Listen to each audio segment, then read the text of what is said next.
Here we are. Did you get that? Did I mumble my words? The Raining Ducks podcast right here. You know what? I wanted to sit over here, Brandon. I'm sorry. And my name apparently is down here somewhere. So we couldn't make the switch, according to John Strow from Mid-Valley Media, Well, to be who's truthful, our producer. he was No, willing. I know, we could do it, but gosh, for the sake of time and energy, which we're lacking today for some whatever reason, I don't know. It's just, maybe it's the weather. Come on, get up for hate Bring week. your own It's hate juice. week. Yeah. Jeez. It's hate week. It is, well, yeah. Husky It hate used to be week. the Beavs, and now it's the Huskies.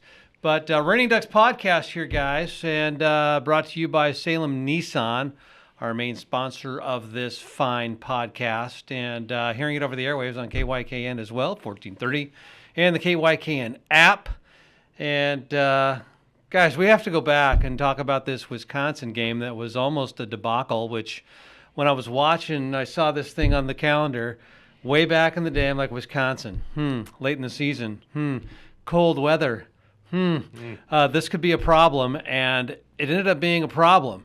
And I knew this was going to happen. I had the inkling that this is a hiccup game right here. Yeah. What was so weird is we all talked about it, and it wasn't groupthink either. We all had this one as the game that might cause us trouble, and it was so weird that we had all kind of, came up with that on our own individually. But then,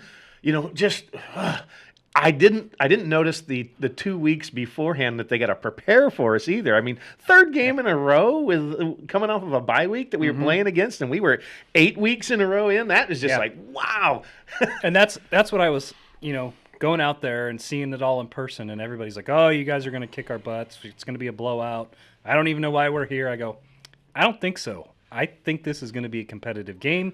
This is Oregon's 8th straight game in a row. They're kind of dinged up. Birch was out. Tez Johnson was out. And they just hadn't looked great against Maryland the week before. And, the weather wasn't too bad. I don't know if anybody could see it on TV, but it was pretty windy in the stadium. Really? Yeah, it was that day. Friday was beautiful. Sun was shining and it was warm. Saturday we woke up and it was overcast and kind of cold, and that wind was just blowing out of the southeast or southwest, and it was a cold wind.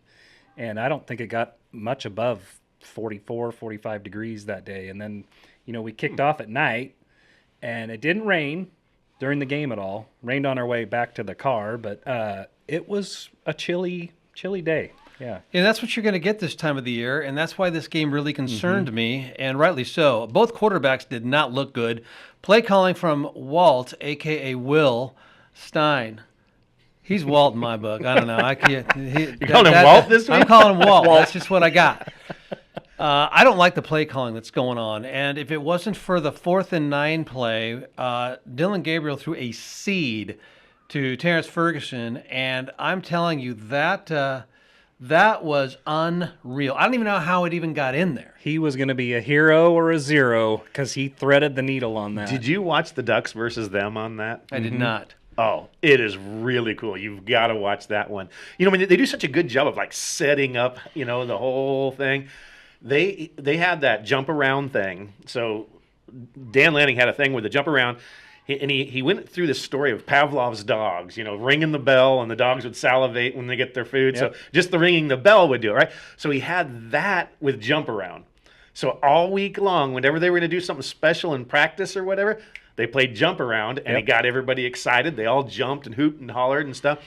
And it's just really cool the way they set that whole thing up. So you saw in that little timeout there, it was in between quarters, right? In between the 3rd and the 4th quarter. 4th and 9. It's their shout, So basically. they play that, and all the players were jumping around. I saw that. Except for Dylan Gabriel. He's like, "Oh crap! I got to throw a 9-yard pass here and do something special and stuff." But it was Ducks versus them. Yeah, it's very cool. It's neat the way they set that. I will say that seeing that live in person in their stadium, because I've seen it at the Rose Bowl before when they played them, was cool. I mean, when you watch other fans come to Oregon's Autzen, and they do shout, and nobody really does it, because I always look up there in that section because I want to know if you're coming to another person's stadium, are you going to do their little pep thing? Mm-hmm. And by the end of the song, you'll see more people, hey, raising their hands and stuff. But it was cool to see everybody, even all the Duck fans around me, were all jumping around.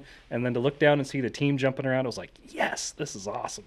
And even the Wisconsin fans were like, whoa, look at them. They're all jumping around down there. It's like, Well, I saw hey. some of the talking heads on ESPN or something. They were talking about it too, and they were like, nobody ever jumps around anybody else's. The Ducks were prepared for this. Oh, it was the kicker on College Game McAfee. Day, Pat McAfee. McAfee, yeah. Yeah, he was so impressed with that, and he actually played a little snippet of that Ducks versus them, and it was on his show, but it was Yeah. pretty cool. It's like, Yeah, wow. it was cool to see them doing that. And I think that's what really got them pumped up to finish out the fourth quarter. So, The big thing about that Wisconsin game to me was I was totally wrong on the pregame show because it wasn't the running Wisconsin previously. Well, they ran the ball pretty effectively, and that offensive line was a lot big. better than Yeah. I gave them credit for in that show, and a lot better than what I hadn't seen a whole lot of their games, but I saw enough that I thought it's not the same. But that offensive line was pretty dang good, and the running back was pretty impressive too. well, and you think about it, whenever the number one team or a higher ranked team would come to Autzen, Oregon would always get up for those games, right? Because they're the number one yeah. team. So you're going to get everybody's best shot 100%. every week. And so to go in there and expect to be a blowout, I wasn't buying it. And Yeah. I was telling all the Wisconsin fans, who, by the way, if you ever get a chance to go to a game, that's an awesome place to go. It's very different from Autzen, where it's in the middle of campus, so there's not parking lots all around it. So when you tailgate 3/4, half of a mile away from the stadium, and then you walk to the stadium, which is pretty cool because they shut all the roads off. And then afterwards, you got to walk back, so hopefully you win because you don't want to make a mile-long walk and a loser. Me personally, I'm not a fan. I'm not walking a mile and a half. I've done that. Well, you can When I park was closer, like but 20 years ago, I'm not doing it. So they just anyway. don't, they don't have the tailgate. Jeff's over there on a scooter. Yeah. That's right. It's like I hurt my Achilles, man. That's right. Hey, Jerry, Jeff, and Brandon here with you, the Raining Ducks podcast. Just wanted to give a shout out to our sponsors, Green Acres Landscape and GA at Home, as well as Advantage Heating and Air and Electrical, and obviously Mid-Valley Media with John Strow producing this fine broadcast for you, and Full Access Sports and Entertainment, which John is also a part of. So John's just got the full gamut going on. So we're happy to have him, and we're actually lucky to have him. He does a great job on this thing, so we really, really appreciate it. If you need any of his services, I'm sure he'd be happy to help you out with that. Everybody wants to create a podcast. Why wouldn't you? Jerry, you're going to start one at your house. Oh, sure. Yeah. Right in your basement? Yeah, right next to the TV.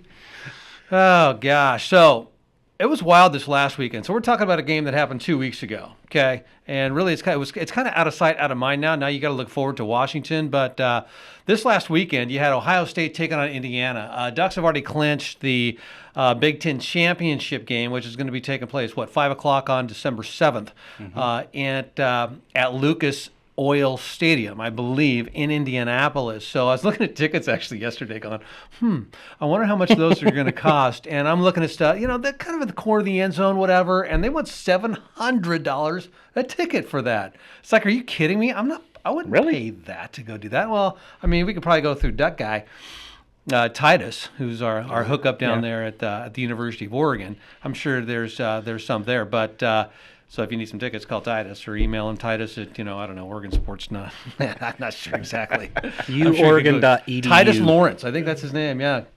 So anyways, you can get him on LinkedIn or what have you if you want tickets to the Big Ten championship game. But we're looking at I think we're still looking at either Indiana or Ohio State. If Michigan can go into the Horseshoe and knock off Ohio State, which is highly unlikely. Ohio State's had so many huge games. I mean, they were talking about this on Saturday, how they've played 3 top 5 opponents, Ducks, Penn State, and Indiana. And let's talk a little bit about that Indiana game. I know you were on the golf course, but I mean, Jerry, I know you were watching it, and Indiana they look good at the beginning. First drive, and then that was it. And Ohio State's defense just shut them down. I tell you what, you know how vanilla Ohio State played us. Didn't bring the house or anything like that. Every time they brought the house on, what's his name, Rourke? Yes. Yeah. Every time they brought the house, it seemed like they got to him. He folded. I was just like, my goodness. They didn't have a play for it. They were so unprepared. They were. to have them rush them. It was that was insane. How I kept expecting, throw a little screen pass, just dump it off right above that. Where's your outlet? He didn't even seem to have a hot read to go to, and I was just, you got to be kidding me. I watched those games or watched those guys, and they were just relentless. They, first down, and they held the ball for a long time in the other games that I watched them. Now I started looking at the standings. They've beat the bottom 6 teams in the conference, plus USC, plus Washington. So that's 8 games, and then lost to Ohio State. So, that's not the top. Their strength of schedule is 106th. So they hadn't played anybody, and it looked like it. I mean, it really did. I mean, really, all you really need to do, you could stop that defensive rush in a hurry. All you got to do is get your back out to the slot and just flip it over the top of the defender, and that guy's gone for 20 yards. And they never did it once. Not once. I'm telling you what, they could have slowed down that rush with just some quick outs to the. I didn't see them do any of those either. We do it a lot where we've got the bunch formation out to the side. And you just you gun it out there really fast. And now you've got 1-on-1s or 3-on-3s, whatever out there. Instead of the guy just sitting back there, dead man walking, bam, and he's got no wheels. You know what? That was funny too. It seems like to me he was pretty mobile in the game. Of course, I guess he was playing Charlotte, and the other Murderers Row preseason game that they played. It was Mercer. Good golly! But I mean, he looked pretty good in those. He looked pretty mobile. He moved around. But when you got Tui Talau, he coming after you, that dude. It's a beast. Wow. Tui Lomolau. Yeah, nailed it. No, he's a beast. Yeah, Ohio State's got players. There's no doubt about that. And I think we're going to see a different defense if and when we play them, which I think that we will. Yeah. And I don't know how that's going to turn out. I'm not actually a fan of the Ducks actually pulling that one out. I think that Ohio State's going to come. They're going to bring it. There's going to be a lot of fans. Indianapolis is a heck of a lot closer from Ohio than it is from Oregon. So we'll Tough see. enough to beat a team like that once in the season. Yeah. Twice and potentially even 3 times. I don't know. We had a lot of bad things happen to us in that game. Turnovers that should have gone our way. That's that didn't. true. Oregon should have won it by 10 to 15. Yeah. And if you start bringing the house on us, we've got a lot of hot reads. By then Tez Johnson will be back. So dumping it off to Tez over top of that stuff, we've got 2 tight ends that can beat the crap out of that rush. Those guys would be just slipping out and just we got a lot of ways to counteract that, and we will be prepared for it after seeing this. That's one thing that Indiana did not have. They did not have a tight end, and we used tight ends a number of times throughout the entire game. It's almost Ferguson is almost a go-to receiver, absolutely, realistically. And then you got Herbert. Hopefully he can hold on to the football in the next matchup. And Sadiq, and Sadiq. Well, Sadiq, they got to find ways to make plays for him because he's so good. He's so dynamic. I don't think he got the ball once in the Wisconsin game. I don't recall. There was one play. There was one. I saw it one time. That's the only time I remember him touching the ball. Taking a break. One catch. One catch. All right, hey, we're going to have to get out to a quick break here and come back to the action. Again, Jerry, Jeff, and Brandon with you here on the Reigning Ducks podcast. This is so much fun, and we're winding the season down. It's gone by so fast, and appreciate you guys tuning in, looking at us, and you can also listen to us on KYKN, and actually you're hearing us on KYKN as well, 1430. Here in the Salem vicinity. So, John, take us to a break, and we'll see you in a few minutes. Let me ask you a question. Do you have knee, hip, back, or shoulder pain? Do you hurt just going up and down stairs or getting in and out of your car? What if I told you there was a solution? One that requires no surgery and no downtime. I couldn't even run 10 steps, without having pain. Just feel results within days. Contact us today and find out if regenerative medicine is right for you. This could be the first step towards a new and pain-free you. Here we are, the Reigning Ducks Jabber podcast. Just talking about that. That's all we do is we just jabber. We jabber about the Ducks, jabber other teams. And, during the break, we were jabbering about the color guys and the broadcast guys for the Indiana-Ohio State game. Gus Johnson. Oh, my gosh. This guy, he knows what he's talking about. He's good. He gets excited. I like when he gets excited on a big play. When he's in, at least you know what's going on. The guy drives me crazy, but as we said, not as bad as Rod Gilmore does. That guy is the worst announcer on TV. I cannot believe that guy gets paid to do that stuff. Yeah, so Gus, it's just like he thinks Ohio State. I think he must have gone to Ohio State. I should have looked that one up, but it's like he thinks they're the greatest university, the Ohio State University, the best university in the world, or whatever he says on that. But it's just like, man, watching the game, you just think this guy's a complete and utter homer. It's insane. And he actually, we were talking about this at the break too. He reminds me a lot of Bill Walton, who just like spewed himself and was talking about the stars and the universe. I guess doesn't go that far, but I mean it's pretty doggone close. So Jerry Harris, Brandon Haynes, Jeff Morgan here with you on the podcast, and thanks for tuning in. Capital Nissan, our main sponsor of this bad boy, and Green Acres Landscape, Advantage Heating and Air, and Electrical as well, and obviously John Strau over there watching us, trying to piece this thing together. He went to Howard, so he's not a homer. Oh, he did go to Howard? Yes. Well, that's close to Ohio State. But, both him and Joel Klatt, they worked for the Big Ten Network. They both got podcasts. Klatt does a ton of work with the Big Ten. So, I imagine they got a lot of homer with that in there. But, Well, and how long have they done it? How long have they been Big Ten broadcasters? Forever and ever? It seems like a long time. And here comes Oregon, new kid on the block, just beating everybody left and right. And so now they gotta let the door open a little bit, let the West Coasties in. Yeah. And I don't think they like it. It's a break of tradition, and dudes generally don't like change. I tell you what, you look at all of the conferences now. I mean, so if the Ducks win the Big Ten, Texas could possibly win the SEC, SMU winning the ACC.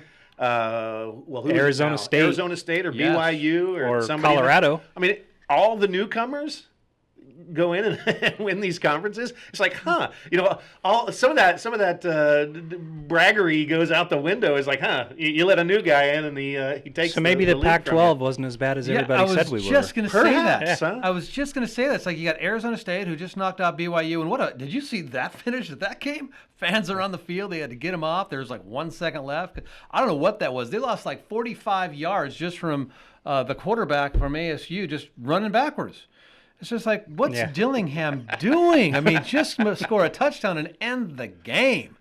But then he's complaining about 1 second being on. It's like, dude, you didn't even need to do this. This is ridiculous. Yeah. So, anyways, that's you gotta love college football. I mean, it's just you never know what you're gonna see, and I mean, whose plays are who. I mean, at least Lanning just like threw a 12th guy on the field and changed the rules a little bit this year. But these guys, I don't know what the heck. Well, I think Arizona State was picked to be last in that conference. They were.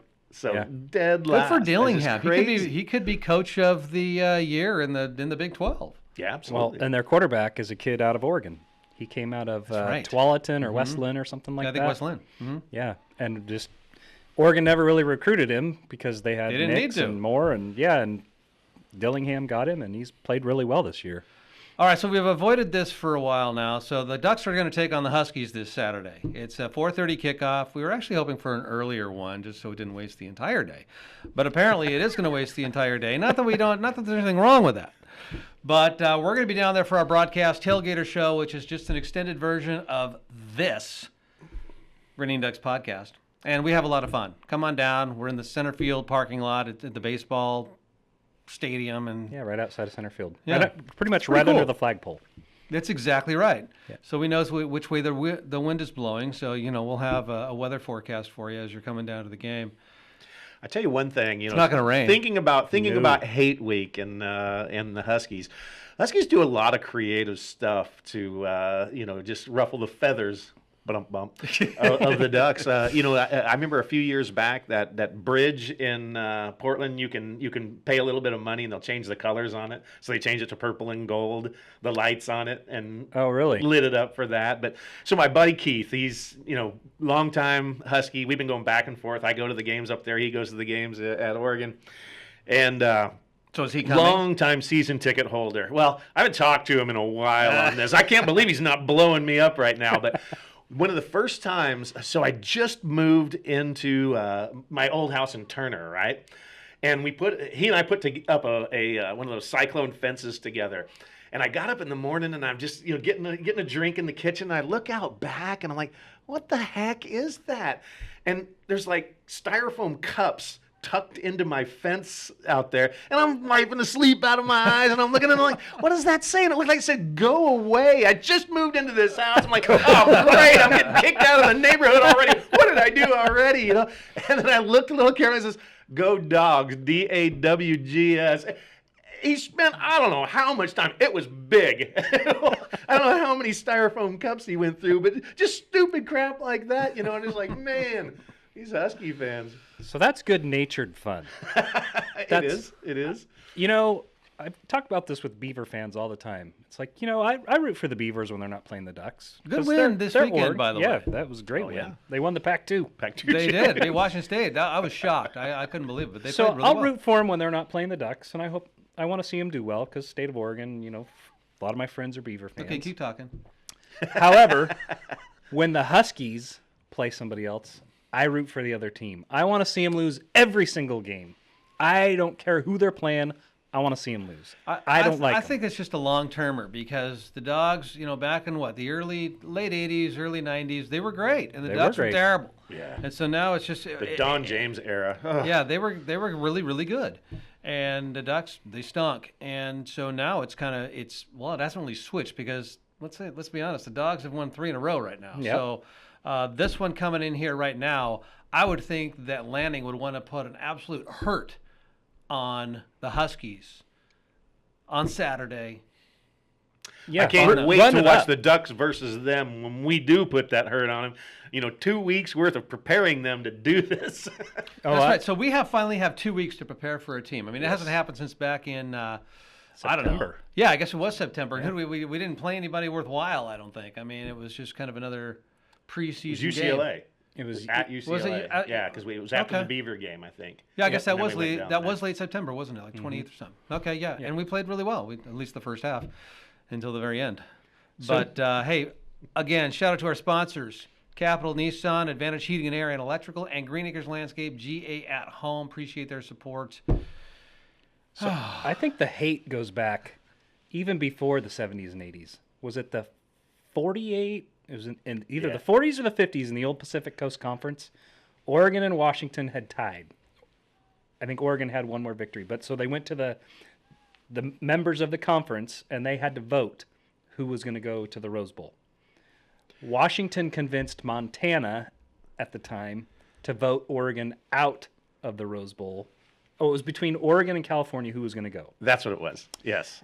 And Washington went to Montana and said, vote for California, don't vote for Oregon. And so Oregon ended up going to the Cotton Bowl, and Cal ended up going to the Rose Bowl. So, you know what? I think it started way before my time, but still. Yeah, Forget those guys. I saw a lot of stuff in forums talking about, they all go back to that's the start of the hate, but each individual person has something, special that they brought up. And it was kind of a neat discussion in the forum. Because there was guys talking about the pick, and there was guys talking about, Steve Entman just crushing us repeatedly. Or, man, that guy was the best football player I'd ever seen up to that point in time. That guy was How such a about stud. Rick Newweasel dancing on the dancing O? on the O, yeah. That, and I think that started before a couple seasons before when he was at Colorado and just ran it up on the Ducks in a bowl the Vegas game. Bowl, yeah. I mean, they're up 32 to whatever, and they do a fake punt with 5 minutes left and end up scoring, and then he goes and becomes the coach of the Huskies and does the dancing on the O thing, and then the whole Justin Herbert's first game, and they just stomped us like 70 to 21. As much as I hated that guy, as a coach and stuff, I kind of enjoy watching him. He's on that CBS show Yeah. now. He's smart. He's really clever on there, and he says some good stuff. And he's actually a big supporter of the Ducks on there too. It's like, huh? He did pick him to beat Ohio State, so Yeah. got to be with that. Yeah, But he's a fan. He's a fan of the old Pac-12, Pac-10, Pac-8 back in the day. Yeah, UCLA quarterback back in the 80s. That's a long stinking time ago. I totally remember that. Actually, he was the quarterback before Aikman came in. That's how long ago that was. And Wonder Boy, I think, is what they called him. yeah, back I in don't the even know, day. but his son actually is still on the. I think he played quarterback too, and he's still on the coaching staff with Deshaun Foster. Yeah. And so they're struggling. Lost to UCLA on Saturday night late. Did not see the end of that game, but I got a text from you saying that, what kind of a play was that? It's just like, we've said that a lot all over the place, so I don't care what team it is. Like, what was that call? kidding. Well, I needed the Trojan to win. I didn't really care who, Yeah. but I needed the Trojans to win. Yeah, you had a good college pick'em. We're doing that, and I had a good yeah, week. you're right there. Second A&M place. couldn't have pulled it Good out. stuff. I went 10-0. But yeah, that's kind of where the hate for me starts. Is back then and then growing up in the 70s and the 80s and them constantly kicking our butts across the field, and then finally turning it around in the pick, and then the early 2000s we won 12 straight games in a row, and those were golden years. Well, for over a Duck fan. 13-year span, we won 12 games. There was 1 year where we didn't play them. Right. And I've got a T-shirt. It's the Duckade of Dominance. And every time we come around Keith, I'd wear that shirt out.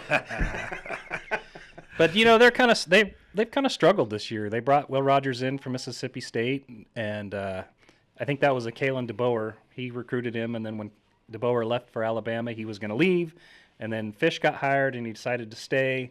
And then it looked like last week, or the last game they played, they benched him and brought in the Demon Williams kid, and he did all right, and they ended up winning the game. So I don't know if we're going to see him, or are we going to see Will Rogers?